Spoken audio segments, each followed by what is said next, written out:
Today I want to look at Simon Ghost Riley and I want to talk about his origin story. Now we know that the rebooted Modern Warfare games are the ones considered canon in the world of Call of Duty now. But obviously many of you guys prefer the older games, and in my opinion they would probably make more sense in terms of being the canon ones when talking about Black Ops and that sort of stuff. But that's another topic for another video. The reason that we're here today is because those old Modern Warfare games gave us one of the most beloved characters in all of Call of Duty, with the appearance of Ghost, the mysterious skull-wearing badass Special Air Service Lieutenant. Now at the time of the game's release, there wasn't much information about his origins or where he came from, and that left many fans extremely curious. There was a demand for more Ghost following his appearance in Modern Warfare 2, and in 2010 his origin story was revealed in the form of a 6-issue comic book series by DC's Wildstorm Productions. The comic book would look to tell the story of Lieutenant Simon Ghost Riley and his experiences prior to the events of Call of Duty Modern Warfare 2. The series would focus on the origins of the character as well as the origins of the skull-like mask that he wore and other events that took place before he joined Task Force 141. The comic really shows why Ghost is the way that he is and dives into the tough childhood that he endured growing up with his father in Manchester.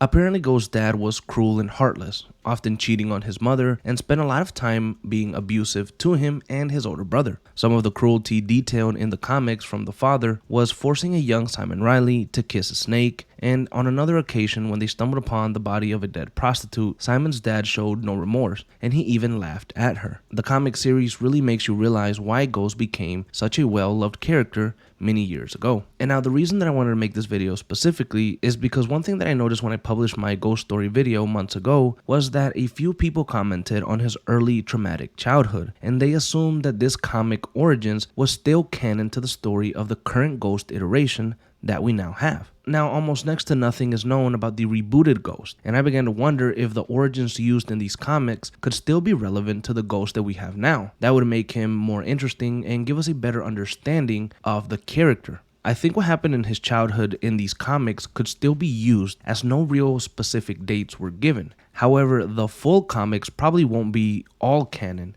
and they probably won't all fit perfectly with this new Ghost, as some of the events have changed with the new rebooted version. But what if Call of Duty used some of his previous origins in the comics and incorporated them in a game about Ghost, or even in one of their Modern Warfare games? Maybe in the form of flashbacks when Ghost was a child and we get to see or experience the things that shaped him. Maybe we get to interact with his father or see the abuse happen firsthand. We could also dive into his early military career via flashback missions, before he even joined Task Force 141 or before he rose up the ranks and became a lieutenant. I think using the comics for a baseline or an outline, at least for a few missions in the future, would be really cool to see. And the reason that I even bring this up is because Simon Ghost Riley is really one of the most known characters in Call of Duty, and I think that many of his fans or fans in general would really enjoy it. I also think that it would return maybe some goodwill towards the devs, as many people feel that they let us down with Modern Warfare 3, me included.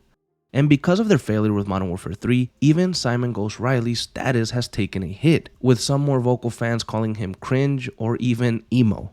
And I've seen those comments. They're not taking him seriously anymore. So once again, this could restore Simon Ghost Riley as the real deal moving forward. And this would be a cool way to keep those classic comics alive and pay some sort of homage to the roots of the original Simon Ghost Riley.